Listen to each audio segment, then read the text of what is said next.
18 teams in each region have already been eliminated from contention for the rest of the playoffs here in the College COD season. My name is McCormiel, with me Cash Casts as always. And day 2 of the regional playoffs is now upon us. We've got 6 teams in each region trying to fight it out, not only for a spot in their grand finals respectively in their brackets, but a shot to qualify for the CCL LAN. And well, Cash, as we know from last year, it was a doozy. It was a fun time, and I can't wait to be back there again. Yeah, it's shaping up to be quite that here today. Looking at some of these regions, some of these loser brackets that we'll be following. Quite the gauntlet, as you would expect. And even as you can see at the top, this team that we're following on board here, St. Clair in Michigan for our first one. Yeah, we're going to have some barn burners for sure. We absolutely are. We'll go ahead and take a look at the brackets here real quick, starting with our Midwest region to kind of see where things have come from over the course of this year so far, rather, the course of the yesterday. Again, as mentioned beforehand, 18 teams already knocked off the board. And as you can see here in the winners bracket, not really too much of a surprise from the Midwest region. Well, Northwood taking the mantle there and finding themselves a 3-0 advantage over Davenport, knocking them to the lower bracket. You know, we could sit here and we could talk about this winner's bracket, but everybody and their mothers knows that Northwood is the best team in collegiate COD and the collegiate Call of Duty scene this year. Absolutely. I mean, even just looking at the winner semifinal match, you know, there haven't been too many super crazy upsets, but definitely the Davenport-St. Clair upset that took place yesterday is one to circle. Apart from that, really, like you said, nothing too shocking going down, as Northwood have already punched their ticket into the winners final and the grand finals. So excited to see what they can do, and whoever comes up from losers, it is going to be a bloodbath for sure.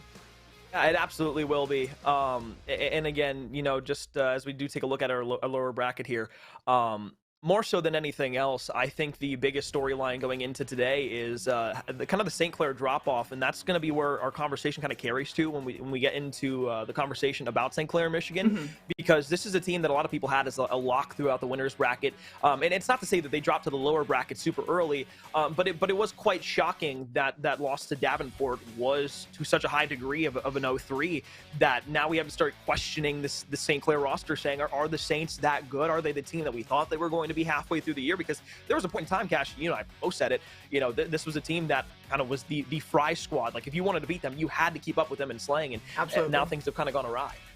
Definitely the case. I mean, for them, it feels like they've lost some of that swagger, some of that confidence that they had through the first half of the year. And again, I think that kind of started with, you know, their Wichita State matchup where they had dropped their first map of the year in a search and destroy. And I think from there, we kind of talked about it, right? It just feels like maybe they overcompensated, overcorrected, and now we're paying for that in a sense. So today's going to be a great day for them to get off on a better foot, really show that, hey, we are still that caliber team, that team that's looking to make a good run, and put Michigan down here today.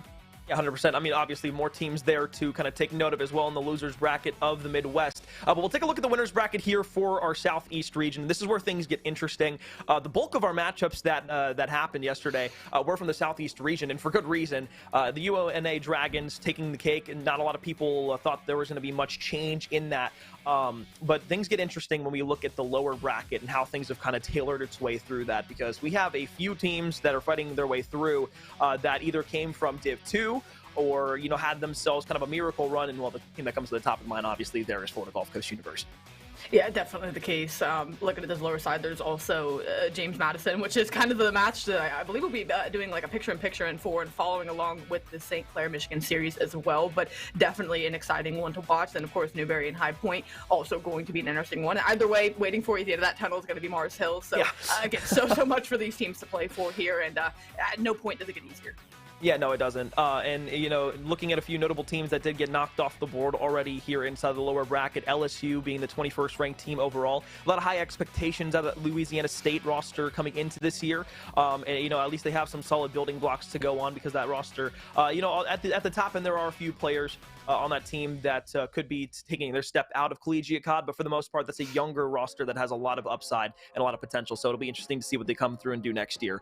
For Alabama Crimson, though, losing to High Point, I'm sure that's not how they wanted their season to end, but in a lot of ways that does kind of personify how Alabama played throughout the whole year. They were a good team that could contend at the top end of the playoffs.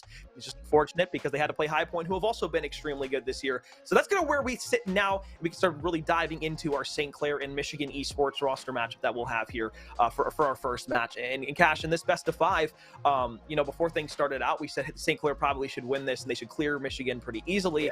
Yeah. But after we saw the matchup yesterday on broadcast, broadcast, and kind of the fall off. I don't want to make it like this big thing of being like a super crazy fall off, but like after the fall off so far of this team throughout the year, that's where things have really started to shake up just a bit. And I think this is where Michigan esports can really capitalize here on this matchup. Definitely. I think any team playing St. Clair going forward should have a higher air of confidence than maybe they would have at any other point in the season. And yeah, I think you make a great point for Michigan. If you are going to take the St. Clair team, it is going to be now. You know, you're in the losers match. They're already reeling. They're already on their heels after taking a 3-0 loss yesterday. They probably definitely shouldn't have taken. And so, yeah, if you want to, kick them while they're down. I mean, so often, look at, many tournament settings with bracket style play. You can catch a team reeling. It's kind of like an alley-oop to a slam dunk, right? Davenport knocked them down. Michigan could send them packing here after this matchup today, and it's definitely one where St. Clair don't want their season to end here, but they really do need to show kind of that corrective style of the slang is a thing you can talk about, and as you pointed to, that can be their quick turnaround. But I think for them, this has been trending for a few weeks now, where we haven't quite seen the same St. Clair team that we talked about being a potential contender for a national championship. So lots to see today, lots to keep an eye on. But I mean, Priestley, Bendy, Blazin, Relays, I mean, a squad that you are oh so familiar with at this point in the year. And again, just all of those points summed up, St. Clair really just need to come out in a more, I think, relaxed might be the best way to put it for them.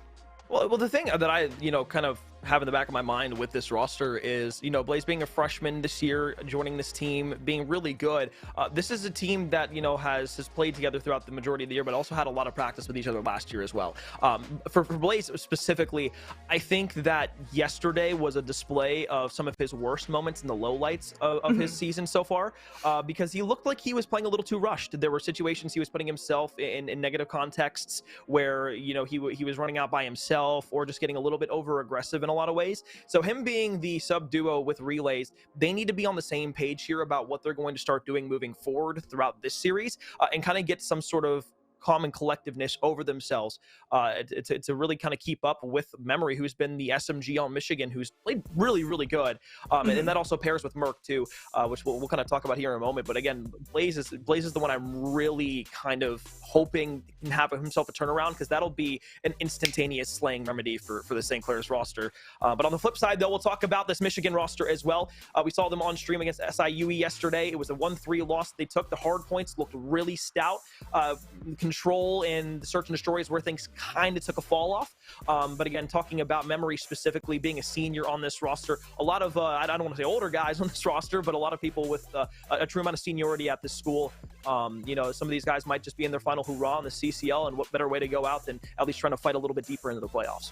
Absolutely the case. Again, you could kind of talk about Merck being that standout slayer to carry the load for the team. But again, talking about the tenure, talking about the reps this team have together, Memory is also going to be one, as you were saying, with the submachine gun, where, again, keep Blaze uncomfortable, keep him making mistakes and capitalizing on those, because I think that's how you'll look to continue to edge and best the St. Clair squad. But as far as the AR battle goes, too, you have Priestley on the other side of things and Bendy as well. So, again, at no turn does it get easier for you if you're Michigan here, but there are ways where, I mean, again, the talking point to take down the St. Clair team is disruption. That should be your number one, talking point going into this, is how can we disrupt, keep this team uncomfortable, because that's when they play most tense and that's when they play most scared. And I think that if Michigan can come out in this map one, get a good start, like you've said, their hard points have been in this tournament, I think they can definitely get off on a good foot. Yeah, I mean, that's kind of the key to success, right? Be able to start out your series hot against a very talented St. Clair roster. We could sit here and we could talk about the downfalls and what's been happening in the last, 2-3 weeks overall with St. Clair. But I think the more important thing to talk about is what this team can bring when they're at their full potential, when they're slaying at their highest capability. And you can see from right here, 10-1 on the season, 9-2 on their hard point, but across the board, only taking a few select losses in each of their modes respectively. And that hard point is really where things start to kick into high gear for the St. Clair roster. And, once we, a little bit further down the line, take a look at our maps, you'll understand why we think St. Clair has the upper hand advantage inside of this best of 5 series. But on the opposite side, Michigan Esports, they didn't have a bad season either. The 8-5 record overall, that hard point record, again, that's kind of the note that we already got off on, is that this is a team that is very good in that mode specifically. Things kind of drop off in the other departments, but that control is really where I think that eyesore comes through, because that search and destroy record, well, at least to me, doesn't look all that bad. Yeah, definitely the case. I think the control for Michigan needs to be a important swing mode for them. I mean, we talked about how strong their map ones were, but I think the real battle starts for them in maps 2 and 3 specifically. Though they boast a good search and destroy record, the control is definitely going to be one where they'll need to either get the series back in their favor or find a way to, I mean, who knows, even close the series out right at that control. So again, you know, we talk so much about record, we talk about all the head-to-head things, but you can kind of throw that out the window here and just focus on what they've done here in this playoffs. They've both made very similar runs, obviously both taking a loss to get out of the losers bracket here, but now we're at the point we're talking about the map set and what we have going on here. And I mean, a hotel map one can't ask for a much better score out between these two teams. Yeah, absolutely. And I think that Fortress Search and Destroy is really going to put an exclamation mark on things, because St. Clair has been historically good on that map. They had a game 5 that they went against Wichita State where they were just able to squeak that one out. But Michigan Esports on the flip side, we saw them play that Search and Destroy on Fortress yesterday where they took a pretty big spanking from SIUE, which is a conversation point that we're going to continue to ride on throughout the series, is how they're going to be able to remedy that and what bounce back they're going to want from it. I'm sure they're trying to run things back and get themselves a better result for that map too. But again, you're going up against a very strong St. Clair Saints roster that is going to put the hurt on if you allow them to get off to an early lead. Map 3, though, that's where things get interesting. Expo Control, I believe it's the first time we've seen this on a CCL broadcast this year. So for College COD, this is a brand new thing that we're going to be able to go ahead and venture into with each other. Myself, Cash in the chat as well. But these players have been practicing this map quite a bit.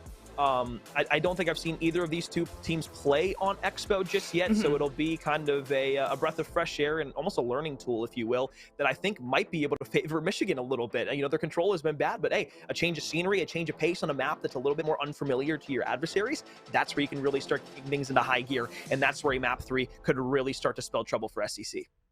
Definitely the case. Again, that favors Michigan in such a good way, and you have the first 2 maps to get your subs, your ARs, of course, everyone involved in hot hands early, going toward that map 3, which of course would be guaranteed. But kicking things off here, Hotel Hardpoint, Michigan, St. Clair. Michigan trying to pull off the upset and really kick St. Clair while they're down, push them out of the tournament here. But this is one where St. Clair are looking to get back in the slaying column, looking to really turn things up to 11 and find their way back to a grand final spot. Michigan will go ahead and hold themselves in the middle of the map for the time being. It was St. Clair who got inside of the hard point first. However, as things continue to push forward, Merck's going to have himself the AR in hand, and this is the player we told you to watch out for Michigan. He has been so good throughout their series here inside of the playoffs, but the run has been sparked by how good Merck can potentially be in a series. They're going to need him here big against St. Clair if they want to go ahead and spell some magic. Michigan, though, will get themselves a nice 4 wipe. Look at the spawns for P2 and their as well. With 10 seconds left, St. Clair now going to be starting to make their rotate over to the side of the restaurant. Good spread here. Got players playing spa. Mid-map gets cut down, so you know the push is going to be coming through check-in for St. Clair. They're trying to wrap through P4 side, potentially. Everyone grouping up, which I like out of them, just to be able to bully out one of these sides, really try to lock in spawn for themselves. First 10 seconds go the way of Michigan, but St. Clair, they're on the prowl, and they're looking to get in. Recently going to be the first one pushed forward, but Memory with the SMG has done a great job of holding things down in the lobby. We'll find a third before Blaz is there for a trade, but the damage has been done for Michigan, and now as St. Clair is trying to bounce back on in. Sure, a close spawn from Bendy is going to be good, and the backs are in. As Priestley hops around the corner, gets a gunfight onto Merck, a 1-1 trade back and forth. Michigan Esports still maintaining themselves time here in the P2 hill. Yeah, everyone's heads on a swivel, looking around, trying to find these gunfights. They realize spawns run through the back, and it's been a simple matter of trading out from there. They've been winning in the trade column, and now you can see Memory. Given that they've won a majority of this time, are they going to get out of rotation? So not only do you get the lion's share of time, you keep St. Clair spawning in the back and get a free rotation. About as good as a P2 to P3 rotation as you would have liked. St. Clair, maybe with the points here, could make it a 10-point game early on, but they're already going to be on the move, trying to get into P3 early. This could be the first one making his way up the map. But the headway that side of Michigan Esports have gotten themselves early on here so far has spoken volumes. The slaying department and the struggles that St. Clair have had throughout the entirety of the playoffs and inside of their winner's bracket are continuing to be capitalized upon. However, Mendy will find the first couple of shots in for a kill. 3 kills go the way of St. Clair. Now there's only 1 left here for Michigan Esports. However, spawn still will be close, and a team kill will at least weaken the reinforcements that St. Clair has available to them. As Merck will look through, wallbang shots on the Priestley aren't going to be good, but that's cheeky. I don't actually think I've seen that before just yet. St. Clair still winning the gunfights inside the site, and you see Relays taking care of the gunfight, but player trying to flank and pinch the hill. So again, they get an early break where they needed to, and now they're starting to hold on to this time. Michigan on the outside looking in, going to try to win another rotation, but now you have Blaz out on rotation. You talked about the sub. This would be a great time for him to really turn things around for his team, really start to shift that momentum this way early on in this hard point. We asked him to play smarter. That was the big key to success for St. Clair. And being able to sit back here, waiting for Michigan Esports to really start putting the heat on, get themselves a little positioning. That could be good, but Blame turns around and snaps him into the oblivion. So we'll say peace to Blaze for now. St. Clair will now be forced to break back into the bar with no opportunity for a flank, and kills still reeling in the way of blue for Michigan Esports. And this is where things get started put in the blender, right? You know, the Kitchen Hill, sure, St. Clair gets themselves a lead back. Now it's going to be forcing you to have yet another break, something you've only been able to do on one of the 3 hills so far. Yeah, and I think the reason they were able to do that is because they had so much pressure early on. I mean, they were able to group up in that small area and take some of those gunfights, but Michigan possessing way more of the map around the hill where they need to. I mean, you already have Blame out on a flank through couches, trying to pinch and shoot these players in the back. So, again, they're dictating the flow of the map, they're dictating the pacing as well, and the scoreline's starting to reward them for it now. A near 10-point game here, but they're just playing smarter COD through this point. St. Clair, where they've been able to keep them trade heavy, keep things toe-to-toe and even, that's where they find their breaks. But whenever Michigan gets set up, they're going to get some good time out of it. St. Clair get a break there at the last possible moment, so we'll still have a tied game going into Restaurant. But, I mean, again, memory out to 12-8 is definitely a good start for them. No one really heating things up too much, maybe Blaze more so than engaged in the departments. I mean, you know, for 25 seconds of scrap time there that St. Clair was affording to themselves, and then Blaze being able to hop out on rotation, pop 3, and giving themselves an opportunity for an early contention here. That's really all you can ask for the Saints roster. At this point in time, still trying to keep themselves inside of this game. Michigan Esports has been on top of the slaying department early on inside of this hard point, but St. Clair have done a nice job of being able to bounce themselves back. 3 kills go their way. Merc hops up, snaps all the way back around to the kitchen, but it is going to be good for a trade-in from Blaz. Now St. Clair can go ahead, really start to cook things up here as they've already gotten themselves the first 25. Yeah, I just need to be more wary of where these gunfights are coming from. You can see just a little bit of confusion, a little bit of disconnect, and Michigan kind of keeping them on their toes and guessing here. Time sitting empty at a nearly tied game, and Michigan still with left-hand side of the map spawn. So with 20 seconds left, sure, you're favoring that as you go towards P6, but St. Clair going to continue to soak up this time, going to continue to get more and more comfortable in this one, and that's where they get dangerous, is whenever you let them find their footing in a map. But again, Michigan, I mean, look at the spread here. They know exactly these exit kills they want to take, and they're looking to try to push this force back. I'll say this. Michigan's not able to walk away with a few of these kills here, and they continuously allow St. Clair to have opportunities for breaks when they get out early. They're giving a free 20 seconds of scrap time every single time to the St. Clair roster, and that is going to spell trouble later on in the game, especially since Lord Memory's now been pushed out of the hill and St. Clair already have themselves in the first 10 seconds of a break. That is beautiful from the Saints, and now Michigan are going to have to be playing on the back foot here, because Memory's the only one here. Spawns are going to be across the map over by the restaurant and the backside of where P2 is. Things are starting to really take a turn here for St. Clair. Michigan, they're going to need to respond in a big way. And I think it all started with taking those gunfights. I said Michigan had a good setup outside of P5 to try to get exit kills, but St. Clair won all of the gunfights, and I think that goes exactly to the point you were making of you let them win the gunfights, you let them start to get breaks earlier and earlier. Now they're not fighting for 20 seconds of scrap, they're fighting for the front 40, 45 seconds of a hill, and now you see a 50-point lead like we have. The Blaze we needed. Assassin going to be laying down in towards the restaurant. Doesn't realize he only has one St. Clair member to be fighting here for the moment. Snakehead glitch is going to work in his way. That was Assassin walks away with a kill. It's 2 that go in the way of Michigan Esports, and this is where they can get themselves at least a little bit of positioning in the middle of the map. Bendy, backline. That's not going to be good enough. St. Clair still going ahead and holding strong around the hill, but Michigan Esports are trying to make quick work of them as Merc has found 2. Memory finds another. It's all 4 down, and Merc will find himself with 3 pieces. Everybody on the Wolverines are streaking. Seeing how much more of this they can string together. St. Clair looking to get ready for another hit. You've got Blast to the side trying to find some kills to get players off the time, and is able to. You call for a smarter game, and that's what we're getting here. Finds a couple, now finds the break, and maybe getting spawns on the right-hand side for St. Clair. Still 30 seconds to fight for, but now you flip the script. Blaze on 3 of his own, trying to work towards streaks. Assassin maybe getting out, thinking about rotation as spawns come in for the Wolverines, but this is going to be a bloodbath from start to finish here. St. Clair still with their 40-50 point lead at this one, but Michigan looking like they might be losing a rotation in a moment, depending on how these gunfights go. This is definitely a different turn to the second set of rotations than what we saw the first go-round. If your memory right now, you're playing a big role, getting yourself crucial time out of a hard point. You're allowing yourselves to at least keep this within a reasonable margin here, especially talking about those P2 spawns where St. Clair have themselves the numbers out on rotation. Gunfight through the front door. They go the way of Assassin for 1. Blaze the second one. He'll go up for a challenge. He'll fall as well. So at 55 seconds here on the hill, Michigan Esports have found themselves in. They've got themselves the back spawns to go along with it. And now Priestley, he's just going to have to lay and wait for the rest of the team to get there. The reinforcements are starting to get through, but still time continuing to tick in the way of Michigan. And St. Clair just has a hard time breaking into this hill. Again, when they're not winning the gunfights. This go around, they win the gunfights. Last time it was so trade heavy. It always kept the Wolverines in it and earning time. Here they strike quickly, they win their ones, and now they find themselves a break with 30 seconds left, still continuing to run up that lead. And if they hold on to the rest of this Whelpcorn, they should eclipse that 200-point mark. Good Femtex, well placed nade there from Blame. Snaps over to the left. He knows where the last one is over by the bellhop. He snaps around over towards the right. Shots are going to be good. That's 3 in a row now from Blame. And on the staircase, Blaze still has an opportunity to play for the last 10 seconds of time. Shots are going to be good with the submachine gun. But the problem is Michigan's out on the rotation once again. St. Clair were able to break this through the last time, though. It was here in the kitchen. Things will lay in wait for just a moment. Relays on the back door, waiting for his teammates to get there. Semtex is going to open things up. The double doors are now good to go. Merc going to get some nice shots. Still Bendy with a nice trade. St. Clair still on the outside looking in. And that door just does not want to open for anything, but oh, maybe it's just a visual bug on our screen, and now trophies are flying through the door. But either way, Michigan, like I said, they get in, but St. Clair all around look to collapse. 3 for 1 in the feed. The slang has turned around monumentally for them. Blaze out to 23 and 20, Bendy 18 and 6, but also a couple players finding good hill time. Priestley with 140, going towards 2 minutes at this one. But ever since the last P3 that we saw, St. Clair really started to get in, really starting to find footing and run away with this one now as they're out to 216. Shots in from Bendy. Will try to snap back over towards the right. Didn't trust his teammates enough, but Relays is able to walk away with 2. Has a cruise missile now to work with. St. Clair rolling with utility to work with. 30 seconds left for them to take map number 1. Michigan Esports, after the great start that they had, have just fallen off a complete cliff. As Bendy is able to hop back up in towards the top of the bedroom, and time continues to go. The scrap for St. Clair. It's going to be 1 break, all they need here on the bar. Michigan Esports, they're going to have to hold this one down for a full 60.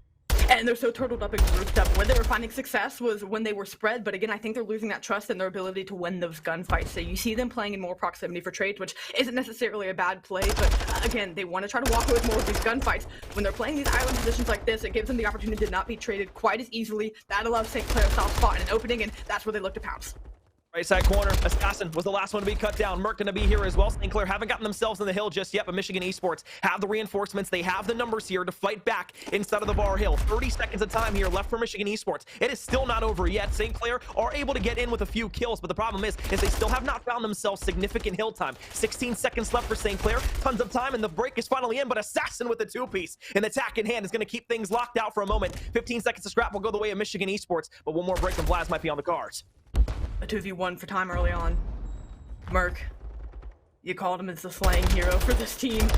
See what he can do here as he lines up a couple for rotation where his team didn't have numbers. Now reduces it to 1v1. Blame, can you walk away with the gunfight? Answer no. Relays takes a couple. Now going to get early time in. Just a few seconds left for St. Clair to close out map 1. It came down to slaying. It came down to 1v1s. St. Clair at that mid portion really turned things up to 10. And that's kind of a glimpse of the team that, well, we haven't seen in quite a bit, but look to continue to take that respawn.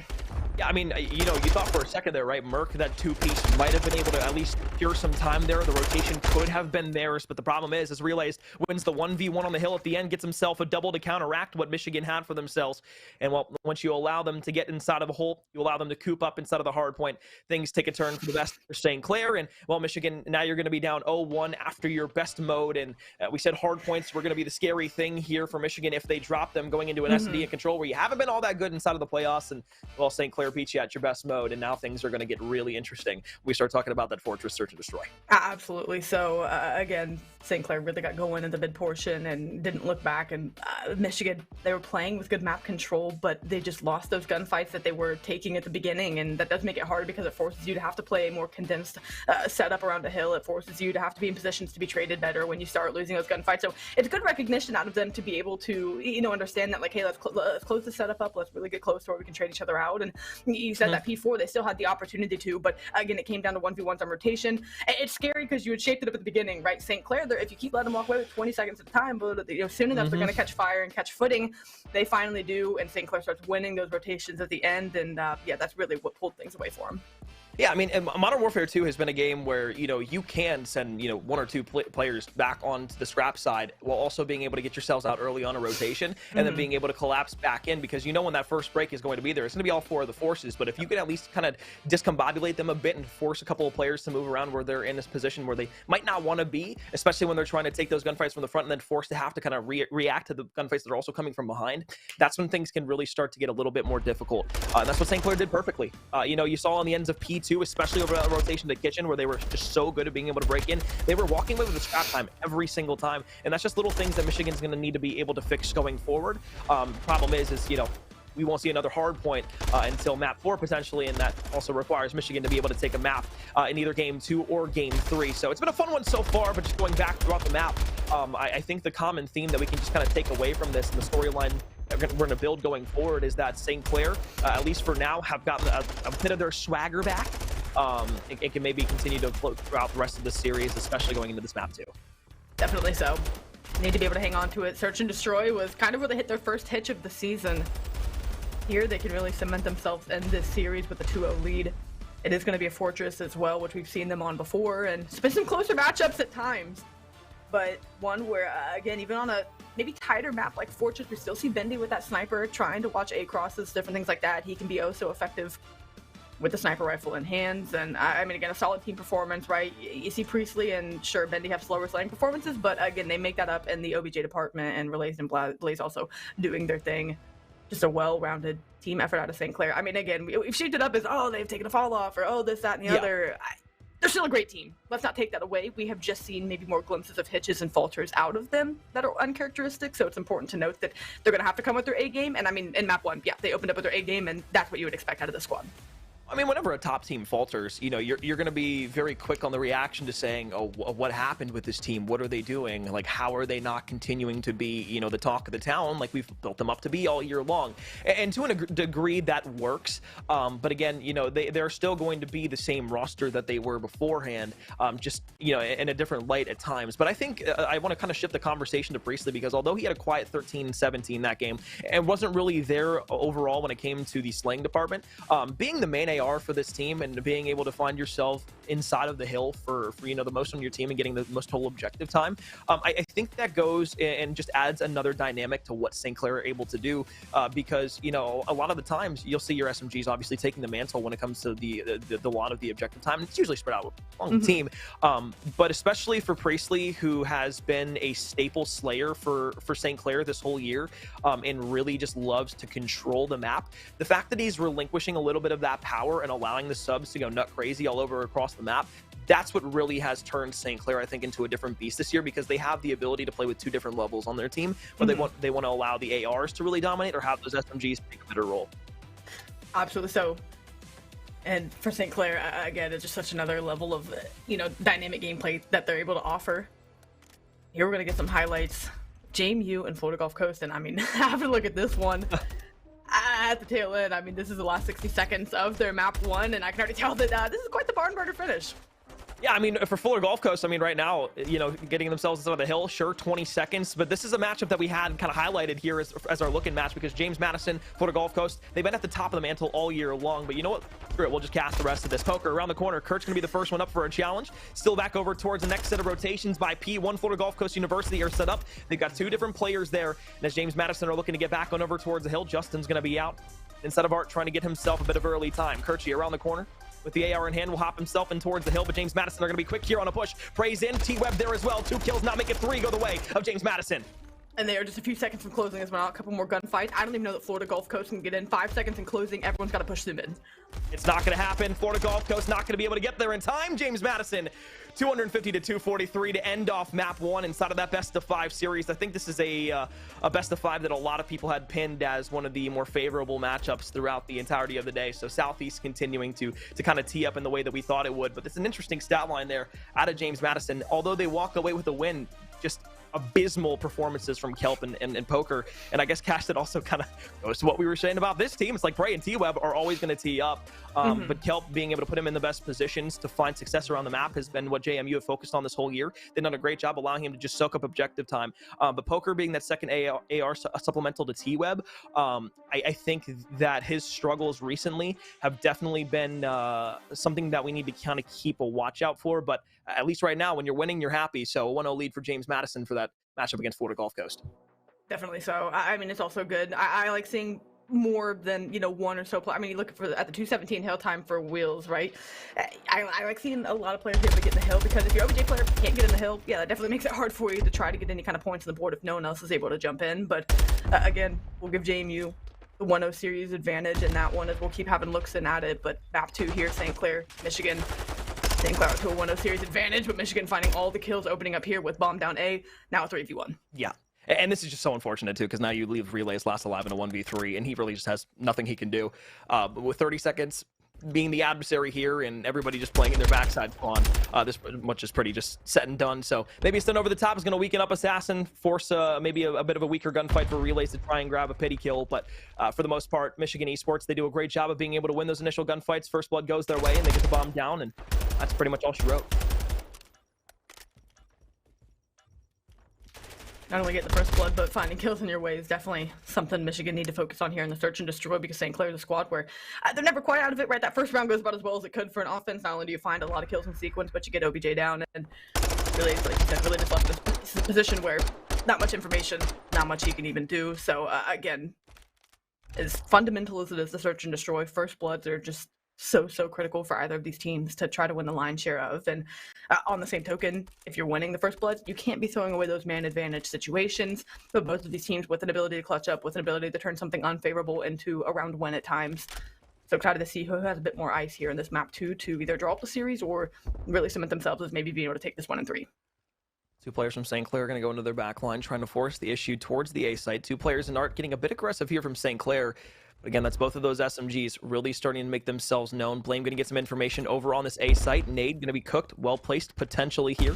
Should weaken one up, but won't get anything off of it. Forces him off the bomb for just a moment. The first snipe shot is going to miss. Priestley some shots will back him off. And that Semtech should put Blame out of commission for just another moment's notice. During all this time, though, surprised the bomb didn't go down, but a first blood now to St. Clair. The 45-second timer is now on Michigan. Just not comfortable enough with only a couple players there looking over the bomb site. Priestley plays it smart, plays it slow, and now gets the bomb down as Blaze is able to line up a couple from top Art. Nearly the same situation for both offenses. I mean, a 4v1, a 3v1, whatever you call it. It's going to be Assassin left in a 1v4 with, well, about 20 seconds to work with, including that defuse timer. Is able to find one, but has to move even quicker to find these other kills. Still weak. Bendo will be ready for the chow around the corner. St. Clair take a round to respond. It's pretty much just cut and dry offensive hits for both of these teams. First blood goes their way. They get a few more kills to tack on after it. So everybody else is just trying to scramble back and find an opportunity for a potential trade. And as nothing comes through, though, I think the big story there is St. Clair, with Blaze specifically, having him be that SMG inside the top Art area. And typically you'd see an AR sit up there, but again, it's just a situation that you put him in that he's going to be able to take control of, take care of, and that's where you trust him on the Saints roster. So Snipe going to be out here again potentially for Michigan Esports as they find themselves hitting back over towards the A side. A little less aggressive this time through, though. In St. Clair, you can already see two players up on that A bomb site, two players looking to go ahead and patrol the middle of the map. This defense is about as perfect as you can set it up here for St. Clair. You just don't want to get too aggressive and give Michigan an opportunity to get a first blood. Exactly what I was going to bring up is just this first gunfight is going to be so important because it really could dictate the flow of the round. And Bendy going to try to get overzealous. Memory will take the gunfight, so that could back you off of this A site as you see Relay's already standing down. You still have Priestley in an aggressive position. Maybe try to watch someone push out of double Art doors, but again, that first blood so indicative of what Michigan is now able to do around the site. Merc able to find a kill, now a 4v2. But I mean, that was basically the round there. Yeah. Now St. Clair, you're forced to play back from a 2v4. Blaze at least does have Dead Silence pop to try and play around here, but he realizes that one's directly above him. And while Blame's not giving him any sort of room to work with here, now in a 1 versus 4. First gunfight will go your way. Sure, you isolated a 1v, but only 40 seconds left now, and well, they have the post plant set up all within their grasp. So this should be another round here to the side of Michigan Esports. However, another kill that goes in the way of Blaze. It's attack to work with as well, so maybe can take a longer range gunfight. But you see Assassin backed all the way off. Remember, you're trying to play a different angle up and through Arc. You get some good timing. You do. 1 versus 3 already happened. Now it's just a 1 versus 1. Back on the back truck. I thought maybe for a second the aggressive gunfight goes his way. But Assassin will clean things up all the way towards the end of the round. And it was a 1v odd for not. Still, though, Michigan cut it damn close. That's just a good read. Assassin keeping his bearings and is able to take that one. Smart heads up play, thinking he running the Vaz might take that back window chow. Almost lost the main advantage there, but still walk with the first blood, walk away with the round. Got a little close for a second, but I mean, it's been a tale of two teams finding success offensively at the A site. First bloods have really been everything. You get the first blood, you've been able to win the round, and we'll see if that tide starts to shift here, if teams start to formulate a response now as we're back to St. Clair's second attempt on offense. He's trying to start himself in takeover mode here for the first 2 maps. Priestley yet to get on the board, does have the bomb in hand. Bendy with the sniper. Back truck will spot Merc, hop onto the bomb site. Doesn't see him pop his head up just yet, but spots him over towards the right side. So they do have some information on where one of these players will be for the moment's time. Merc backs all the way off, and Memory will be playing the corner inside of the double doors. Stun check will be good here. for the side of St. Clair. Slow hit up and towards this bomb site, but should be good enough to at least give them some information. Maybe get the bomb down. Trying to work the first blood. No one getting over aggressive. Merc with a cheeky angle, able to lay down and find that one of the double art doors. And again, it just doesn't let St. Clair get aggressive and take control of this site. You don't know where many of these Michigan players are. You know, they're playing around the area. You're trying to watch your flank at the same time. That's just how critical these first gunfights are for either of these teams. And now with less than 30 seconds left, you have to make a play, but the cards are in Michigan hands here to try to collapse. And I mean, just look how tight-knit they're playing on the defensive side as well. They had everything locked down. Now that they know that everybody's trying to push up onto A, they can read that the forces are probably going to be on the site. And now this flank can really start to come through. Bendy doesn't spot anybody in towards top arch just yet. Will spot one hit marker, not going to be able to find the kill. So at least you get one from Relays. Priestley snaps onto a second, and now it's a 2 versus 2. Michigan trying to break back on, and Relays flank comes all the way in. Now it's a 1 versus 1.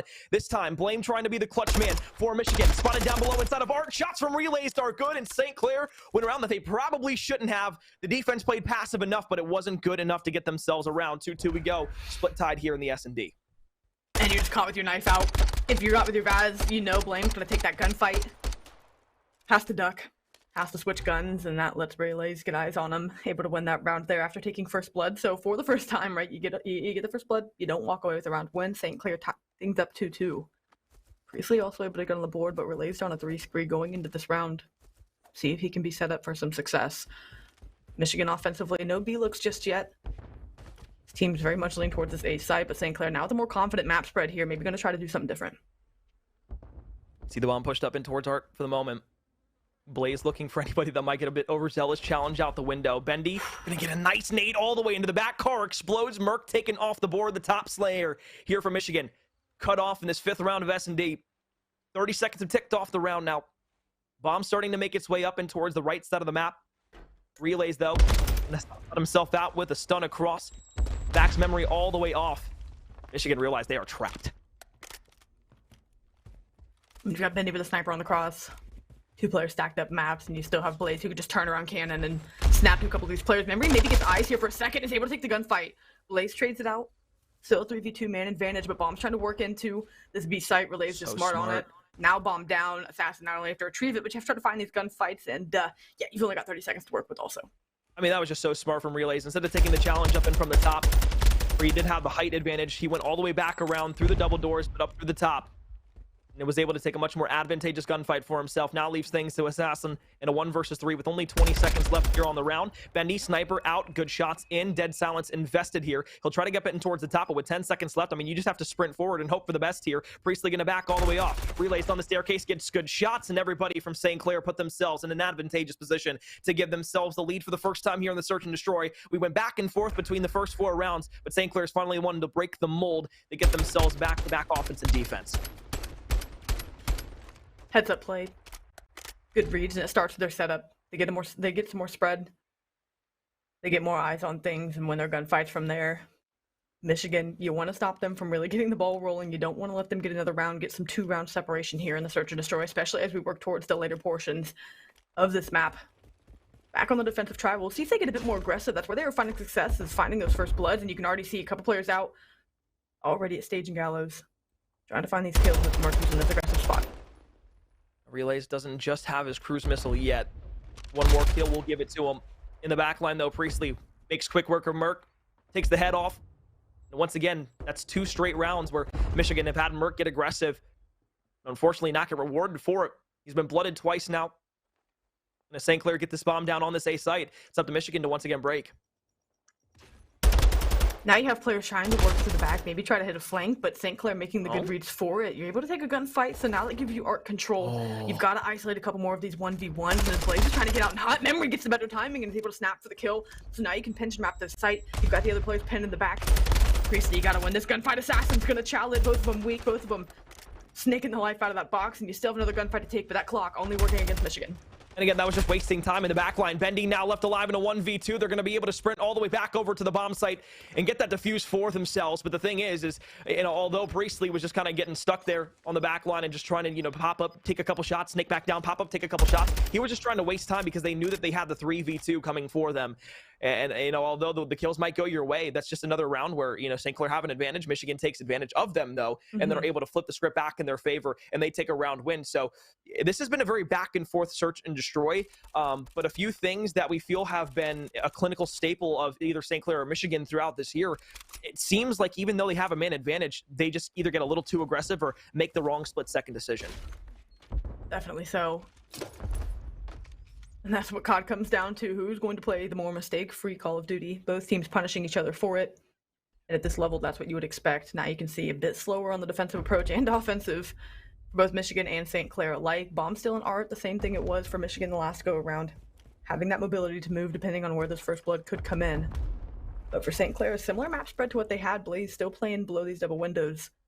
Trying to find someone flying out. Trying to find someone get aggressive. And you can imagine Bendy on the top side of that map. Trying to find an opening possible with the sniper here. You gotta think, Michigan, they've been blooded so many times here. Over on A this time, though, they go ahead, challenge 2 with it. Merc, instead of getting blooded this time, he gets himself a blood for Michigan Esports, and now they have themselves the entirety of the A site, so they should choose to take it. This Blame will hop out the double doors. 3 players from Michigan on site now. St. Clair going to be forced to back through all the way in. They haven't even set themselves up to play just yet. All of a sudden, they'll get themselves a realization, hey, we gotta go. So they'll start making their way forward. They could all 3 fly to this bottom site. It's completely open. I have idea of playing an art, but again, these 2 players on the bottom side should be able to slip the net completely. No one playing back truck. You're relying on relays to maybe find an opening for them here, but in a 2v4, you got to work these picks quickly. Now you have players watching the back. It's not going to be an easy task for St. Clair. Relays, onto one memory, won't fall. Realizes there's another one in the right side corner, but everybody's just trying to play out of town. The second they get shot, they run away. The second they go for a gunfight, they run away. They know they just need to play the time. They know they have the lives and the opportunity to be able to pop out with one another. That's just a good round for Michigan. They send 2 aggressive to take down the sniper. They get on the A site, and St. Clair, they just didn't realize that everybody had pushed up so far. They thought they had a little bit more time to make the play, but when they had no information on where anybody was, it kind of just was at a stalemate. We handshake individual rounds to start. Now we're handshaking 2 at a time. Michigan walk away with back-to-back rounds as well. Assassin on 4. Just about the entire team streaking. Relays down to 8 and 4 though for St. Clair, having a good performance, but need everyone to have a well-rounded effort here to close things out. Just 2 rounds away from Michigan from closing this one out. St. Clair going to try to find some offensive success, but Michigan holding just about the same setup here, maybe leaning a bit towards B with a couple other players, but a stalemate here to try to find first blood. Blaze will once again play up top here instead of art. An adjustment made from St. Clair this time as they get a bit more aggressive onto this B site. Excuse me, this A site. As Priestley will go ahead and get this bomb down. Michigan Esports now a restrictive timer on them. They have to go ahead and find Bendy, who's in a precarious spot here. He's by himself, but he knows that he can go ahead and play just a bit more shifty. Gunfight around the corner. Not going to be won by memory. I thought for a moment he needed to win that gunfight, and he should have outright done it. But 3 versus 2 we go now. St. Clair Saints have the advantage here with 30 seconds left in the round. Merc trying to make his way forward. Doesn't have dead silence. Has the tack with him. Relays playing up and towards the left side. Shot's going to be good. Makes it a 2 versus 2, but just not enough time, and Blaze is in and from behind. St. Clair rolling yet again. Another 2 rounds go their way. They get them tied, but 4-4. I just think that's great comms out of St. Clair. Bendy playing in side of that little cubby. Gets out the comms that, hey, I'm pinned down here. A couple players taking these gunfights. That lets Relays get the trade at the end of the day. And again, they went out the trades from there to close out the round. Heads up play out of them towards that bottom side of the map. Now things are tied up 4-4. I mean, we couldn't have a closer search and destroy, but that's also something that we figured going into this one, that it would be close between these 2 teams. And again, Now as you get to this later stage of the search, every single mistake feels like it's under a microscope. Amplified that much more. Both teams, this has slowed down the last 2, 3, 4 rounds even. Either team not wanting to give anything up, and no team really eager to get aggressive to try to find a kill either. Well, 1st to 2 now. Win condition for either of these teams in the S&D against St. Clair with a 1-0 advantage in this best of 5 so far. Neither of these teams have locked themselves into at least a LAN qualifier next weekend. So this is a big series for either of these 2 teams, even if they don't end up qualifying through the LAN bracket here today. But regardless, Priestley will be backed off, using the little pixel peek angle under the doorway to try and get some information on anybody making their way out. Stun check around the corner. Won't find anybody just yet. Shots are going to be through the door. Wallbang not going to find anybody, but Bendy this time responds in a big way. Gives himself 1 with a sniper to open up the round. 3 players left for Michigan Esports, and the bomb is still yet to go on the A.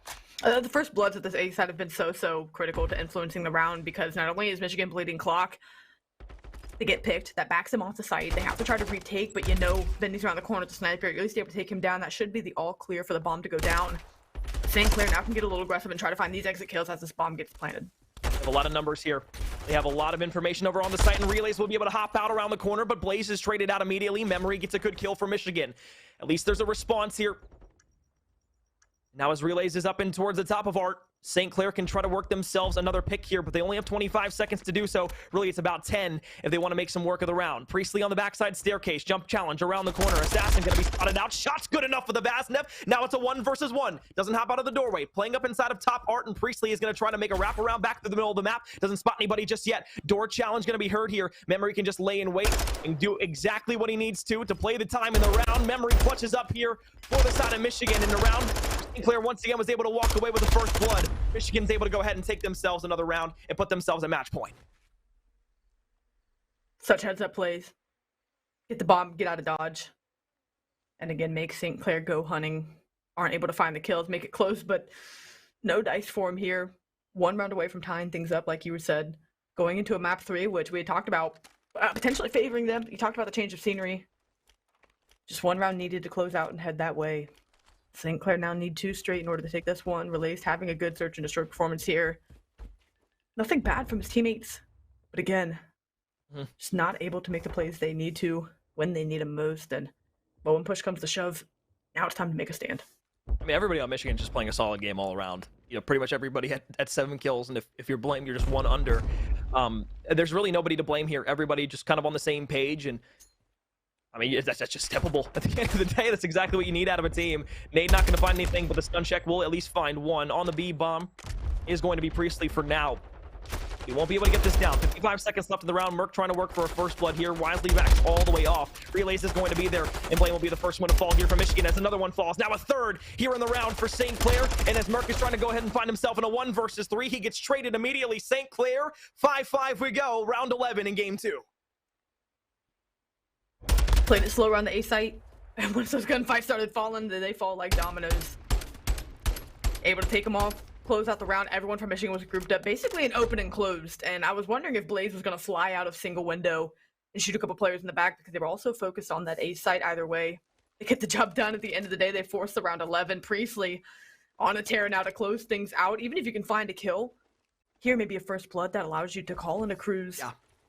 Really dictate this round if you can set him up for that kill. Michigan slow playing this one. Assassin walking backwards and spawn here to find an angle. And I mean, if he's able to spot anybody with that, like exactly. Oh, that's gonna spell bad luck. His memory will just play passive here inside of this A site, over by Art. Nade through the back line, gonna weaken Merc all the way to 9 HP. Lucky to stay alive here inside of the round, but Michigan once again put themselves inside of a hole, a passive offensive hit. They're just looking for this first blood, but I don't think St. Clair is gonna be able to give it to them this time. They've made a good adjustment not to get too aggressive here in defense. Oh, and it's up to Bendy really to find this information, not to find a kill. He's been striking first on this side through open. They've got to know he's playing here. You see Relays getting a little aggressive at the bottom side of the map, maybe trying to work a flank, but realize the Assassin is sitting there, so they know it's at least a 3v4 on the side if they choose to collapse. Now you'll see Assassin start to loop back, but I mean, again, with 30 seconds left, no move has been made, shots starting to ring out, but again, this is only working against Michigan here.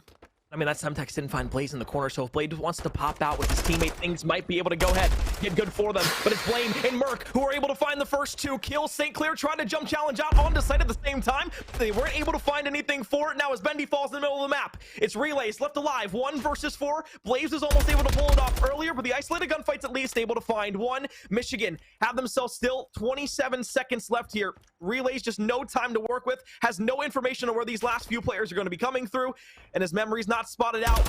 He's getting back over towards the site with 17 seconds left. Michigan Esports will put away the search and destroy. Their worst game mode, or one of their worst game modes on the year, will come to an impasse here as they find themselves tied up with St. Clair 1-1 in this best-of-5 series, where the loser is out of playoffs. Great bounce back. Really just taking those first couple of gun sites at the start of the round. I mean, that was everything for them once they committed to that site. Caught a couple players out, won the gunfights for it. It was Blaze, you had just called it moments before, right? Didn't get hit by the Semtex, but shaky shots. Blame's able to snap, lay down. and find the kill, and everything kind of went Michigan's way from there. I mean, they dominated the first blood column. I mean, I guess not dominated. Things went 50-50 really for the entirety of it. But again, the round that mattered most, got the first 2 bloods. You put it in the 2v4 with Bendy with a sniper in hand. Bomb is down. So, I mean, about as good as you could have won in the round 11 to go for you. And now we can kind of switch gears and talk about this map 3. And you had kind of said at the beginning of things, right, that this should go to favor Michigan given a change of scenery. Sure, it's their worst mode, but again, it's one that teams, I mean, by default, don't have as many reps on as they have the other maps. It could be one that really could swing the momentum in their favor. Yeah, look, I mean, that was about as even of a search and destroy as you're going to be able to get, because it was, genuinely speaking, the most mirrored S&D I think I've seen in quite some time. It was, you know, one round after another where it was like an offense, then an offense, then an offense, then an offense, then it was an offense and a defense, and then Michigan and Esports, they responded with an offense and their defense, and all the way through the end, it was just like, all right, we're just playing the catch-up game, if you were saying Clair. And I think that kind of speaks volumes again how just even across the board it was for Michigan inside of this S&D. Nobody had a bad game, nobody had a great game, everybody just played the role that they needed to play. That's what gave themselves the win. So I can't necessarily say anything right or wrong about either of these two teams. It's just Michigan was playing their situations around the map a little bit better, and when St. Clair tried to get a bit too aggressive, and exact prime example right there, Blaze had no information on where anybody else was on the bomb site. He just saw somebody and wanted to chase them for a kill because he had his teammate challenging out with him. And when you just don't have enough reinforcements in the area, or you just don't have any information on where the opposite team is, those overzealous gunfights and challenges out of doorway are going to get you killed. And that's exactly why St. Clair lost that final round 11. It wasn't anything special that Michigan did. They played a bit passive on offense and then allowed St. Clair to come to them. Well, I mean, again, we talk about, you said Blaze coming into the show, right? Need to have a smarter day of COD in general. And again, that wasn't quite the smartest play he could have made. Like you said, sure, your teammate was challenging out with you, but you had no intel on where anyone else was playing around the bomb site. Try to get overzealous for a gunfight. But I mean, again, you got to trust that these Michigan players are going to snap, be able to win that because you missed all the shots. Wasn't weak. You didn't know if he was prone or if he'd got all the way to open and not able to take it there. So like you said, a telltale sign of kind of how that search went for him to close things out. Solid performances from everyone from Michigan, maybe some slower ones. Again, Blaze going 6 and 10. Not a performance you want to see as far as search is concerned, but now you get back to a respawn where you're off to a good start today. It is on a map that, you know, haven't even seen them on, at least for as far as we're concerned, but could be one where, again, either team. Now the series is 1-1, right? It feels like this is really the tipping point of the series, this control is, because you had said it shapes up, maybe favors Michigan a bit more given that they get some control change of scenery. Maybe that could improve, you know, their chances. But for St. Clair, you're back to a respawn again where you got to respect their abilities and what they're able to do whenever it comes down to just pure gunny, pure slaying. You know, the boldness and wants to say whoever takes this takes the series, but yeah, I know at this point in the playoffs you can't even quite say that. Yeah, I mean, I don't think I'd be too far amiss to agree with you there. So this control is definitely going to spell out a lot of things, but we're at least guaranteed a map 4 inside of this best of 5 series. Michigan Esports clutch up when they need to inside of the S&D. First 2 maps have been pretty close between these teams so far. So on the other side of a break, we'll have an Expo control for you, and at least a map number 4. So don't go too far. We'll be back here for the College COD playoffs. As we saw there during the break, Florida Gulf Coast University at least manages to take a control in the series to force a 4th map against James Madison. So that won't end in a 3-0 sweep for James Madison. So if you're a Florida Gulf Coast fan, well, congratulations. Your team lives to survive another map. And if you're a James Madison fan, well, I'm sorry to tell you, you guys are going to have to kind of hold your breath for at least one more map instead of that best of 5 series. We'll take a look at the highlights from this series throughout maps number 2 and 3. The search and destroy, I'll be honest, from what I heard at least, things weren't all that entirely close. Regardless, it was a very quick search and destroy that James Madison were able to take. But again, you know, Cash, no surprise to really anybody, I think, at this point. Praise it down. Yeah, actually. I mean, right at the 10 and 2 through 5 rounds. Like you said, trying to make quick work here. In map 2, had a slower, at least when I was able to see the tail end of things, had a slower control. And of course, whenever he slows down and slaying, right, it's not always that players are too quick to pick up that mantle because he does pull quite the load as far as kills are concerned. So we'll kind of see kind of those final stats in the run through, at least for how the control ended on a CCL. I think he had a slower one there, and they just couldn't quite get anything going. Like you said, FGCU bounce back, extend the series where they can, but well, you're going back to a respawn against a very stout Slay Heavy JMU squad, so T-Web, gotta love it. I mean, when you're shooting like he is at Nate Spree early on inside of that round, I'm not surprised the JMU is starting to feel themselves, but it was a collapse in those last 3 rounds that allowed Florida Gulf Coast to at least manage to keep themselves alive in this series. So maybe that was the turning point. Maybe getting their body shot was the thing that the Thunderbirds needed in order to work past what had been a lackluster best of 5 so far. But this is a team that has overcome a lot of adversary throughout this year. Weren't locked in the Division 1 aspect of things in the beginning of the year. Still were a team that a lot of people had at the top of their list in Southeast divisions. And you know, there was a general kind of, I guess, good feeling about this team when it came to what we might see come playoff time when they were playing up against a lot of the other Div 1 schools. And you know, immediately what comes to mind is that game that they played 3-0 against LSU yesterday. And a lot of other things, but this is a Florida Gulf Coast University team that is very talented, and it was kind of surprising that they weren't inside of the Division 1 aspect of things when the regular season was concerned. But back to our game, St. Clair Saints, Michigan Esports tied up at 1 apiece in the series. Next spoke control here to see who will take the manage and force things to series point. Regardless, it has been a fun, close series so far. I can anticipate all the same here in map 3. 1 tick of progress needed. Now for St. Clair to close out this offensive round. Michigan going to need to find form quickly, but everyone gathered up on this top side of the map. Looking to try to work through. You've got Merc, maybe trying to pinch a flank. Maybe trying to find players in Globe and Outer. Nothing going his way just yet. They do get the clearance on the zone. Look to try to push these players back, and you really can't like depend teams up in this top left corner. Seeing as they're working towards the site, but I mean with 1:50 left and 1 tick needed. New map or not, control kind of plays the same, right? You're going to try to work through, get a 4 down, see what you can do. Spawn should be close enough in a sense that Michigan could get back, but St. Clair find a clean kill feed. Look to see them collapse on this one. Kind of nutty to me that, you know, there was 5 ticks that had already gone through for the offense when we hadn't even gotten across like 15 kills in the round. So that's definitely something to be proud of if you are St. Clair. Regardless, push back over towards B could be good here in just a moment. Assassin does get cut down by Blaze, and Memory is going to be forced to play in the backside of the stage. Now making himself known, his presence is there, but a 3-man stack in from St. Clair, and this pretty much should be the round. Nobody from Michigan going to be able to contest onto the zone. So first round of control goes the way of St. Clair, and at least for the time being, what we saw in the head-to-head and the statistics, and the mode specifically for either of these two teams, is holding true. Walk with the life advantage. I mean, if Priestley can go 3-3, and you win an offensive round without even dipping below 90 seconds, yeah, I think you're off to a decent start. They get all the ticks secured. Walk away with the life advantage as well. So, again, you just pencil that in, keep it in the back of your mind going forward. As the search played close, you expect the control to probably play close as well, but Michigan need to make a stand, need to prove themselves here. Mark up to 6-1, another hot respawn start. We'll see if the rest of the team can get on board sooner than later, but they're going to start this break off, heading towards this B site. St. Clair giving mine towards mid-map and towards A. B zone hopped on. Memory going to be the first one here for Michigan. Blaze and Relays, though, will go ahead, have themselves around the zone, and Priestley, he can just kind of try and play around this for the moment's time. Through the back line, will drop down.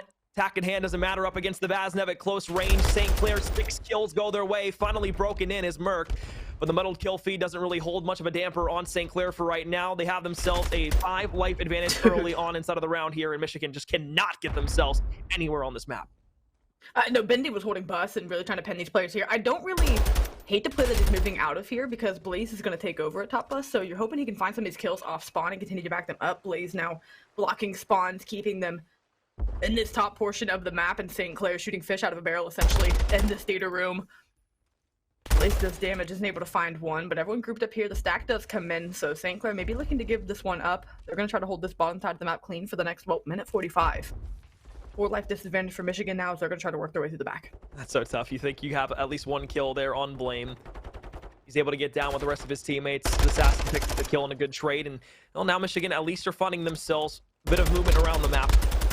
Trying to make sure St. Clair doesn't have a lot of the power positions that they need to hold down this A zone on defense. Again, as we talk about on every single map, all it takes is 1 good 4 hit, maybe 3 kills go your way, and then you can get on the zone and really put the pressure on the defensive team. Problem is you know, they don't really have any map control right now. Still a minute and 15, but they've got about 2-3 good hits at this as a 4-man roster before time really becomes an issue.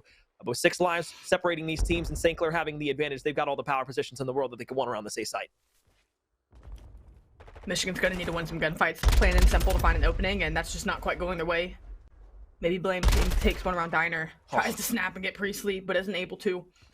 Interesting thing around this A site is so many contest spots you can find that are behind cover that make another team have to get out and try to chow you. St. Clair, though, not even letting him close. Priestley trying to line up for a second, but the stun's going to connect. So an opening through this bottom side. They're going to try to push through Hotel. Try to get around spotting it in, but St. Clair locking things down for now. Respond with another clean kill feed, and I mean, if the time is the problem, well, it's also 19-6 in the lives, and yeah, it's definitely not going to go well for you. Yeah, I think the tail of this round, at least for Michigan, is the fact that they just kind of seem, I don't want to say lost on the map, but there's just simply not enough team hits coming out. When they got on the B zone, it was great. You know, Blaine was able to get down, but they had 3 players that were pushed all the way up because St. Clair were trying to hold down the A zone. But for Michigan, you know, very seldom have I been able to see a push from anybody that has had, you know, at least a little bit of firepower with a double duo action. It's been a lot of single chows around the map, and that kind of put them down here in that second round. So St. Clair, they've rolled so far. And again, I hate to say it, but this is kind of what we expected going into the control. Michigan Esports, they have not been a good control team throughout this year. We thought maybe Expo would be something that could kind of break up that pattern. No. Well, and even just to go back to kind of our overarching storyline for this series through the lens of St. Clair, I mean, you saw there at the tail end, Bendy's 13-4, Relays Priestley 12-7 and 13-7 respectively. Well, we said it, when this team slays, they feel like they're in final form at times. And, you know, again, just to kind of reiterate, we talked about the drop-off, we talked about the hitches they found at the tail end of the regular season. But, again, when this team is playing like we know they can, this is kind of what you'd look to expect. Slaying Baylor's side, not even close. I mean, a 3-10, a 4-13 performance coming in out of Michigan. Slower performances than you would like as well. But St. Clair, they're a team that whenever they start to minimize their mistakes and capitalize on years around the map, that's when things can slip down a slippery slope. At least this time, within the first 20 seconds, 5 ticks of progress haven't gone in for St. Clair on offense. So it's a good turnaround here for Michigan. And their second defense here inside of map 3. Again, you know, it just took until this round for Merc to finally get himself double digits. Nobody else on this Michigan team has even got to double digits when the kills are concerned. As Bendy has now had himself inside of this A zone. He's got another teammate here with him. 3 players from St. Clair actively around this A zone. Assassin will try to bounce all the way back. Bendy gets cut down by a well-placed Naden from Merc. And as Blaze is there, the last stick of progress needs to come through from St. Clair, but it won't. Michigan have a great stand there on the defense. And now it's going to be the question for St. Clair. Do we try to challenge back over towards A, or do we give ourselves a little momentum at B? It looks like they're trying to challenge back through A. They want to get this time on the board, trusting that they can slay out and get back over to B the same way that they did. Blaze watching his teammates back. Bendy able to find one from the front. That'll be 3. That should be the stack. And, well, this should be the point coming in, barring Assassin lining up maybe 3 or 4 players. But Relays going to look to pave way ahead and look to get things forward now. Add another minute to the clock, a minute 40 to work with, a 3-life advantage. And St. Clair there on the hunt. Relays in the back line, doesn't even need to be there. Blaze will take care of all of them by himself at this B zone, and now they've got 3 players who can go ahead and stack this zone, waiting for the reinforcements and the spawns back from Michigan Esports on the defensive side. Merc turns away at the worst timing, doesn't go ahead and find Blaze all the way through. Priestley and Brandon, everybody finding kills. Bodies are shot as well. Second tick of progress working its way through. Everybody stacked on the point. 10 lives here from Michigan, and they might not even be able to touch this B zone before it's all said and done, and that's surely going to come to an end. St. Clair, a 3-0 sweep here inside of the control, puts themselves up 2-1 in this best of 5 series, 1 map away from sending Michigan Esports out of the College COD playoffs. Really sharp respawn out of them once again. One that really wasn't contested at any point of it. Michigan able to find no success on either side of the coin. Took 2 defenses, and, well, that was St. Clair's more dominant side of things anyway. I mean, a 16-10 performance, 19-10 out of Priestley, 19-7 out of Bendy, but you would even kind of put in our talking points coming into today for Priestley. You wanted to see him win that AR battle, and sure, he had a quiet 13-17 map 1. Comes out here and makes a statement in map 3, and it's one that you can only hope signs are pointing right in the upward trend for him, because when he gets into kind of takeover mode in a respawn, it's one that, you know, you talked about, he took a step back, the subs kind of took off and fried. Now that's one where the ARs kind of paves the way, and Expo plays as a map like that, right, where ARs kind of dictate a lot of it. It's one that's scary for Michigan now going into map 4, because you're going to go into an embassy. It's going to be close, it's going to be mixy, and it's one that if Priestley's kind of rolling, this team really just follows in tail and can kind of garner that momentum and ride that wave. You know, I'd love to follow off of that point, but I just want to go ahead and put this out there. That was a sub-7 control in terms of the overall time that it took to complete that map. I think that might be record for the fastest control that we've had in a college COD matchup throughout this whole year. So Fortress who? Yeah, dude, I don't even know if Fortress has anything on that. I'm not gonna lie to you. That's that's nuts. But yeah, just kind of going back into the overall topic of it, like for Michigan, you know, again, you go into a control and it's been your Achilles heel throughout the entirety of the season. It's nothing new. You tried to do a lot of things and work to remedy that. At least your S&D was pretty good instead of that map 2 to give you a chance at a map 4 and not get shut out of 0-3 sweep. But again, you know, you're going into one of, statistically speaking, as Cash already mentioned, St. Clair's best maps when it comes to hardpoint. In the map mode combination specifically. So, you know, there's a lot of things you can do around the map to disrupt St. Clair, but they're going to try and force their aggression onto you, and that is going to kind of put you in a blender in a lot of ways, because if St. Clair allows you, you know, say P1 to P2, it's a force spawn you top left in the mini map, you're pretty much already looking at maybe a 70-80 point deficit before things have already gotten kicked off. Yeah, and I mean, again, probably tired of me bringing up this point in the respawns, but it's just been so critical to St. Clair's either success or demise.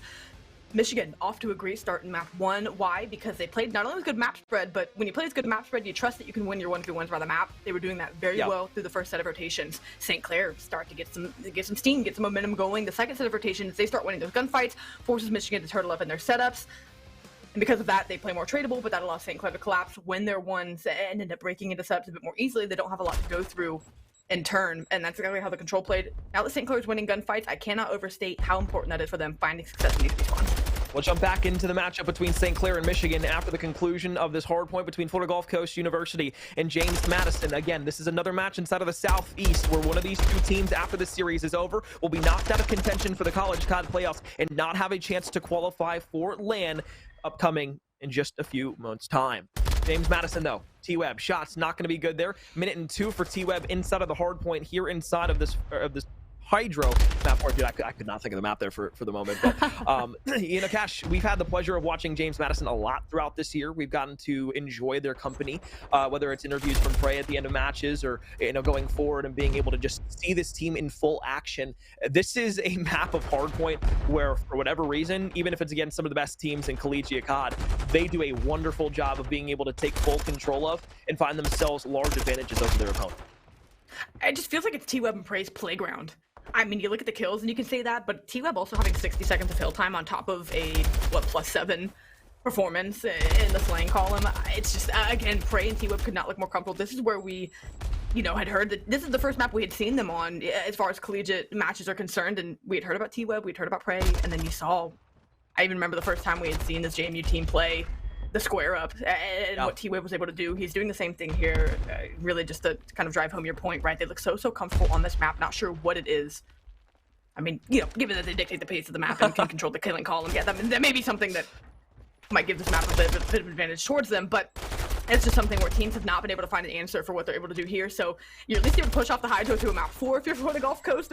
It's still one that's not quite going your way. Sure, you're, you know, less than a full hill away from getting back into this one, but I mean, again, going 30 for 30 the rest of the way out is only going to give JMU a win, not only in the map but in the series. They're going to need to make a big stand and get a good rotation here on P4, and Prey just got a really cool spawn back P2, so that'll definitely make things interesting here in about 20 seconds. Yeah, you're going to see Beaster out on the rotation looking for anybody from James Madison. I don't really think he's going to expect to hit this quickly or someone to be so far behind him inside of the spawn, because he's done a wonderful job of being able to hold angles off. But well, the gifted spawn to Prey is going to allow the side of James Madison to have themselves a rotation to the opposite side of the map. You know, leading the way for Florida Gulf Coast right now, though, Captain Kirchner, 25 and 15 here inside of the map. But still a 40-point deficit that JMU have now gotten themselves into the next hill for. Should be able to set themselves up for some good success here in just a moment. They are swarming around player number 7 in Kirchi. Couple players from the front. You're trying to get this last player in water. Maybe get some good timing in the back on Poker and is able to. Wheels is able to find one. Now you just have one player left for its time. Can he get the gunfight? Answer going to be yes. Kirch out to 4 now. As they get the break on P4, need this time desperately to start to close this deficit. JMU gonna look to give it another hit. A spawn flip coming in the back. Wheels to the back. This could influence P5, but you sniff it out if you're Kelp to be able to lock things down for your squad. Another 4 for 1 in the feed. Not only do you lock down scrap time, but you lock down spawns for new. The Dogs looking to continue rolling here. It was a great read there by T-Web to be able to look back over towards where the hill was, see that Kerchi was up above because he was about to have himself a double or maybe even a triple kill on James Madison, lined up directly in front of him. The trigger discipline, though, didn't pay off for Kerchi, and T-Web's able to make quick work of Florida Gulf Coast. They get back over towards the zone and have themselves on rotation. Prey, 23 and 18, only to be lackluster behind T-Web. And what else would you expect of him to be at the hill first? Timing doesn't go his way, though. Kerchi inside of the hill. Kelp jumps down and is trying to make quick work, but it's a 2-2 trade. Now a 3-2 that leaves Florida Gulf Coast on top. They've got the hill to work with, but the back spawns are close for the Bulldogs. And that's going to get them in closer, get them in sooner. Florida Gulf Coast waiting for their teammates to get in. They're trying to watch this cross from P3, but again, your teammates have already fallen on the hill. And JMU can really just pick and choose what time they want here. The win condition not entirely set, but the way Florida Gulf Coast have not been able to get a good hold on any of these previous hills since we've tuned in, is something where they're going to need to make a stand starting at P1, of course. 15 or so seconds up for grabs. Florida Gulf Coast going to try to take it. T-Web going to shut the door on that. And now this will put them at that 220 mark. I mean, again, it's going to need to be heroics and then some out of FGCU. And that's just such a feels bad moment because you think if FGCU, gets that last, say 15, 20 seconds scrap there, T-Web doesn't get that double kill. We're looking at a much closer game, but a streak now to use here.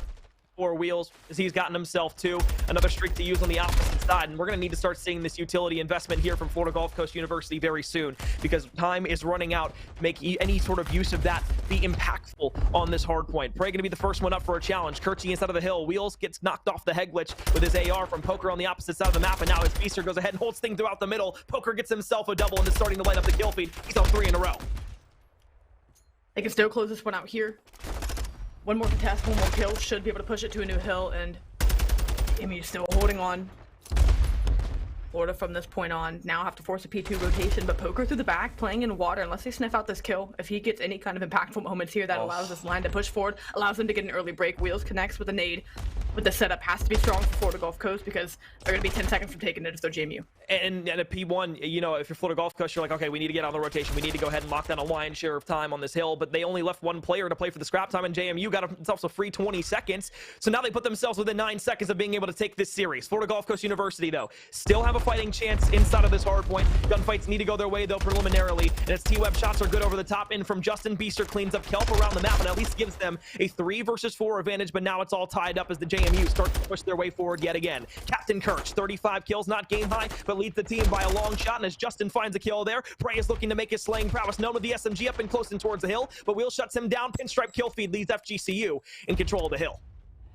But I mean, the win condition set for JMU that they can throw bodies at this for the next 20 seconds and still make it that much closer to them closing this out. They get in, they force FGCU out now.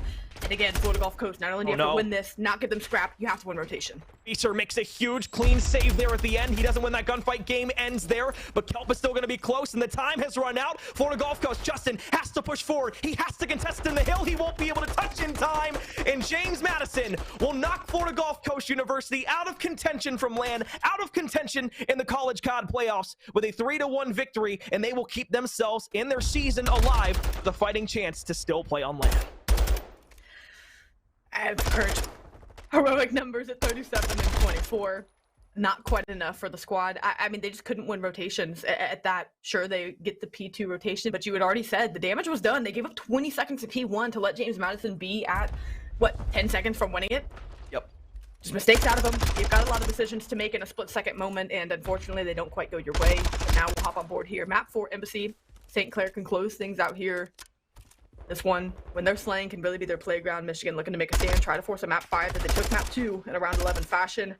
Lots to play for these teams, but another team potentially going home here and not with the ability to qualify for LAN. Yeah, just to piggyback off of that, this is round 6 of the lower bracket. Getting to round 7 will at least get you an opportunity to qualify next week when the LAN qualifiers are going to be on, but that's only going to be 4 spots. There's going to be 12 teams fighting for those oh-so-precious spots to get and fight for a championship on a LAN. Michigan Esports had themselves the first the hard point time, but as St. Clair has gone ahead and bounced themselves back, this is where they can start to get really aggressive, and this is where they get dangerous. We said the P1 to P2 rotation could be their bread and butter, and as they have 4 players here and Assassin looking for a few shots over the top, this could spell the disaster point for Michigan Esports early on here in the game. But as Assassin finds 2 and Blaze gets a good trade, it's St. Clair who maintain the possession of P2. This is where they looked around the 4 line early on. and just kind of stiff arm things from here on out. Michigan need to try to get a quick break in. They still have spawns in the back. They still have presence here. And Blaze really the only one on the point. Relay's the only one in position also to watch over. I'm sure you've got Bindi on the mid-map cross, but he gets taken down. So now a 2v2 for time. Blame going to try to get aggressive and find this kill, but Relay's backs him down with those shots. Contested time. Lead still favoring St. Clair, but a battle starting to ensue on the top side of the map for P3 as well. This is going to be the big gunfight here. Props to the ops team for being able to get it on screen here immediately. Priestley jump challenge around the corner. Merc gonna be there. Bendy trying to find himself a trade, but attack at close range is gonna work out for Merc. Just needs to lay down here, not allow relays to pop up, but the headshot will take care of him. And Michigan Esports will have themselves full control of P3 early on here. Merc on a spree, on a tear, 5 in a row for him. One off of being able to earn oh so precious utility here on this Embassy hardpoint. Single-handedly wins his team P3 rotation. They need 30 seconds to tie this one up and are looking to do that, and then some. Could get a full 60 here, but the push from Priestley coming in through stairs. Blame gonna take care of it. Merc wisely backing down from a gunfight, knowing he's just looking for one to find utility to help his team out in the later portions of this game. Relay's trying to lock down this right side of the map for P4, knowing they might not be able to get in here. Merc is able to find the 6th. Blame on 4 as well. A wonderful bounce back kill out of Michigan Esports as they can take a 20-point lead. No way, Merc, 8 in a row. Shuts the 2 players pushing down from Catwalk, earns a streak in the process. And Michigan Esports, if there was any moment in time that they needed Merc to step up to where they could rally in behind him, this was the moment to do so. Game 4, where their season is on the line. Rotation over towards the next hard point. Going to be won, at least for the moment, by Michigan Esports, but still players from St. Clair looking to go ahead and break in. Early contestation. Flame, hipfire shots, left alive with 1 HP, tries to hipfire the doorway where Blaze and Priestley were trying to walk in from. St. Clair early break in towards the hill, but now Michigan Esports, they have numbers on the outside trying to look through. Haven't gotten themselves pushed up just yet. Everybody getting themselves into a nice position and waiting for a good attack through the front door. Priestley not able to shut anybody down just yet, but as Assassin finds a team kill onto memory, everybody falling here from Michigan Esports, and what they had worked so hard to build up on P3 falls apart immediately with a costly team kill that doesn't give the man advantage. High game. Michigan still on the outside looking in, and St. Clair looking to take back their lead. Blaze on 4 of his own. I mean, we are just handshaking sprees at this moment. Handshaking for full 60s. As now sights are already set towards P5. 15 seconds left, and St. Clair going to walk away with the majority of it there. Priestley able to snap for the kill to the back. Stun will open the double doors. A couple players on the prowl still. Man advantage. Merc around the back. Might be able to line up a couple here if he can. Tries to find one. Blaze quick on the trade, at least to try. But as P5 looks to pop, another 30-point lead for the Saints. Michigan going to try to bounce back here on P5. That's a gunfight. That Blaze should not win. And Blame, on the other hand, is going to be looking directly for where this player from St. Clair is, but he's gotten himself a cruise missile to work with. St. Clair have streaks. Michigan Esports have streaks. When will they choose to use it, and which utility will be more impactful on the game? That's the question that will be asked here as we start to get back into P5, and then our initial rotation over towards P1 for second set of rotations. Priestley inside of the kitchen, looks back around. First 2 challenges are going to go his way. Peppers up a few players, but nobody falls just yet. Michigan Esports have broken themselves in. 25 seconds of prime time for either team to go ahead and garner. Wolverines will get in for the back 20. St. Clair still close enough to try to contest, try to make it Vixie, but with P1 being right outside these doors, really just playing for map positioning at this point, mid-map. At least as far as numbers are concerned, St. Clair is here.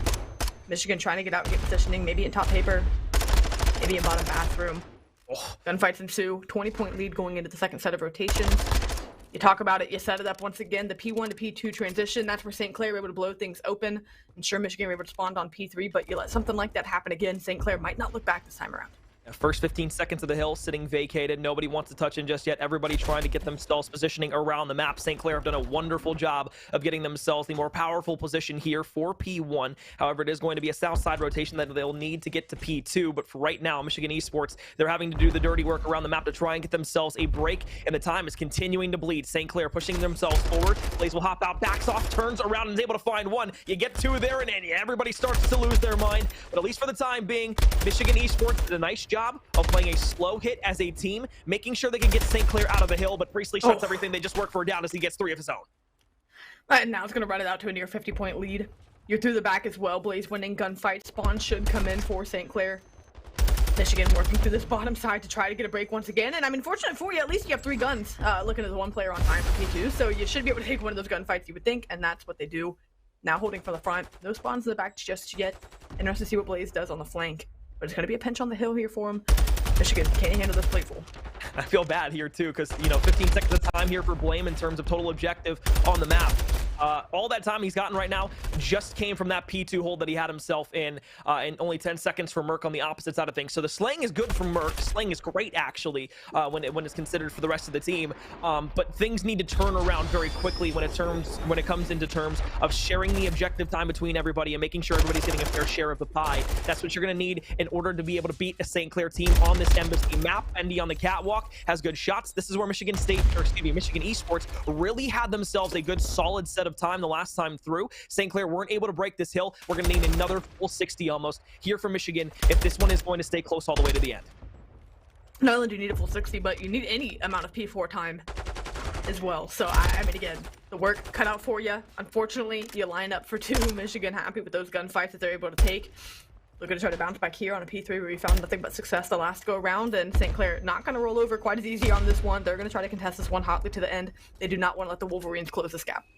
Naden a stun back's memory all the way off. He'll just lay on the staircase for now, and once again a vacated hill is left as the streak gets called in over the top. Blaze was able to find one with it, but Michigan Esports still goes ahead and claims the mantle on the hill. Memory looks the wrong way. Blaze is going to be able to break himself into the hill for free. He turns back around. Good shots, but won't be able to walk away with a kill. At least for now, Michigan Esports have done a wonderful job of holding this hill down for the most part. 20 seconds could go their way. It'll be about a 30-point game when we start talking about the rotation back over towards the Embassy Hill, and Blaze is the first one here set up for St. Clair as a kill off screen goes the way of St. Clair and gives them the scrap time of P4.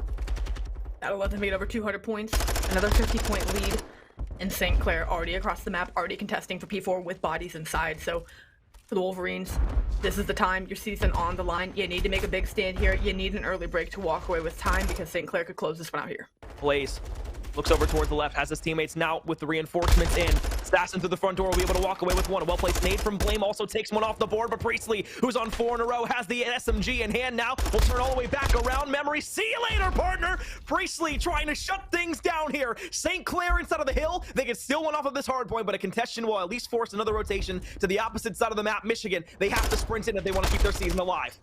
Oh my gosh, I mean, everyone ego channeling for St. Clair at this point. Relays picks up a couple, everyone streaking for the Saints. And now as they like to zone out, you have Blame, the only one here who's going to try to contest for time. They know they have to win this P5 rotation, but you still got to contest for 2 seconds if you don't want St. Clair to close it out on P4. Not sure where all these arrows are. Now you have 10 seconds. Now it's desperation. Now you get to hold your iron sights. It's a 2v1 to try to contest and push this one to another hill. Bendy still winning gunfights. Oh, Bendy wins one. Bendy wins a second. Everybody falls here from Michigan. They'll get the final tick to go their way. St. Clair lives to fight another day. A 3-1 win inside of the series. Michigan Esports, you send 2 over towards the previous hill to try and just have some sort of semblance, try to contest for a moment. When you don't get anything from it, well, it ends up in a GG. We'll see Priestley's play of the game one more time. Snaps up, takes Memory off the board. But this St. Clair team, although they faltered in that round 11 search and destroy in map 2, looked like the better team from start to finish. I think they got their swagger back because they're taking that into the next round. They're guaranteed at least a qualification spot next week for the LCQ to get to land. And their next matchup could be interesting because they have the potential to play SIUE or Wichita State. I think is who they're gonna play. So I mean, they could get a rematch, grud match against Wichita State, which would be a really exciting one. Regardless, like you said, maybe that chip back on their shoulder. 3 very sound respawns out of them in that series. The search and destroy went to around 11. So again, it's not like they got blown out. It's not like they weren't competing. You tighten up a couple decisions there, and that one could have been a 3-0. But the Saints really rolling in this one, at least to start the day. See the replays from this map. Merc, that 10 seconds of objective time that he had throughout the first, almost 2 full rotations. Pretty much all came from that little 4-piece that he had to lock down the rotations for P3 on the initial set of hard points, all the way back at the beginning of the game. But really nothing else after that. And I think, as much as we want to credit St. Clair's playing to the attributions of why they were able to take this map, Michigan Esports, plain and simple, you need to play a more team-oriented game. Everybody needs to be getting in and around the objective, making sure you capitalize on the time that St. Clair was leaving for you. You don't do that, you don't get out early in rotations, you're not able to break effectively, you allow Priestley to just have his way with you, and it's GG! I mean, the 2-piece there at the end that Bendy was able to walk away with, they sold out for P5, tried to send a couple bodies last second to try to take down Bendy, and he was just ready for it. I mean, what a way to close it out, to have confidence going into the next round. for St. Clair. And I mean, again, they keep their season alive at the end of the day. I think the biggest talking point, you had hit it perfectly in the middle of that hard point. Sure, Slang, nothing crazy, right? Blaze goes 24-14. Great job out of him. Pretty even across the board the rest of the way for him. But you look at the objective time, 120 minute and 2 seconds, 124 and 133. And it's just not the same on the other side. When you can split the objective play, it takes so much pressure off of your ability to need to slay and need to find openings for your OBJ player when no one is scared to get on the hill. Absolutely. Well, top of the show, we said for St. Clair, in order for them to have success in this best of 5 series, Blaze was going to need to step up and take himself to another level against this Michigan roster, and that's exactly what Blaze did from start to finish. I don't want to say he was the best player in the series, but I'd be amiss not to. Blaze played his heart out on that SMG role, is what we've come to expect out of him for the St. Clair roster. And when you allow Relays to be able to play up with him as that SMG duo, that takes so much pressure off of your ARs to have to force those gunfights to give your subs an in. And we talked about it throughout the whole series. You know, in the S&D, it was a story of, St. Clair, they're allowing their ARs to do the dirty work. In the first hard point, it was the SMGs on the hotel that were really putting in the work that they needed in order to take it. They close things out in a 3-1 win. I guess the attention here for St. Clair is how far will this be able to carry them? And will they be able to make this run to get back to a potential grand final matchup in the in the Midwest Division? Or North? Definitely. Yeah, no, I was right at first. No, yeah, I mean, again, they have the potential to lock themselves for land by the end of the day. Of course, at this point they are guaranteed at least the chance to qualify, but again, they could string together themselves a nice run, and from losers punch their ticket to land here today. So a lot on the table for these teams to play for that have made it to this losers round 7. And everyone fully aware of that at this point too. So again, expect things to turn up to another level in this next round and as things continue. But for St. Clair, back to what we've seen from them, very respawn dominant, really close in the search. Yes. Again, a couple decisions go their way, and that's a 3-0. But again, seeing them confident in their response again is dangerous for the rest of the teams in this lower bracket. Absolutely. Well, St. Clair have gone ahead, beat Michigan, sent them packing in the playoffs.